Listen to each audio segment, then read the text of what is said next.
खेळणा नदीवरील पूल ठरतोय वाहनधारकांसाठी डोकेदुखी. पालोदजवळ मोठमोठे खड्डे आणि धुळीमुळे वाहनधारक त्रस्त.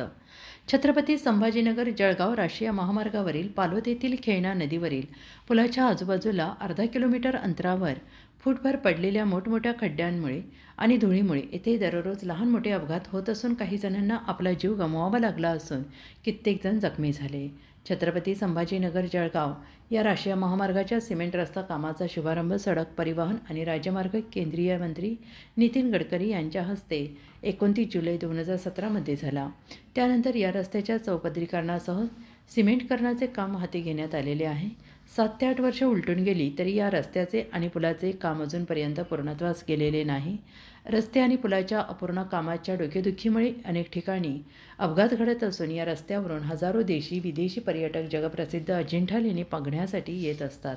त्यांना या खड्ड्यांमुळे आणि धुळीमुळे प्रचंड त्रास सहन करावा लागतो आहे. तालुक्यातील खेळणा नदीवरील पुलाजवळील खड्डे त्वरित बुजवावेत आणि पुलाच्या आजूबाजूला दिशादर्शक फलक किंवा पट्ट्या लावण्याची मागणी वाहनधारक आणि परिसरातील नागरिक करत आहेत. NCN news repeat. Ajinkya Maharashtra न्यूजसोबत प्रतिनिधी योगेश पालोदकर, छत्रपती संभाजीनगर.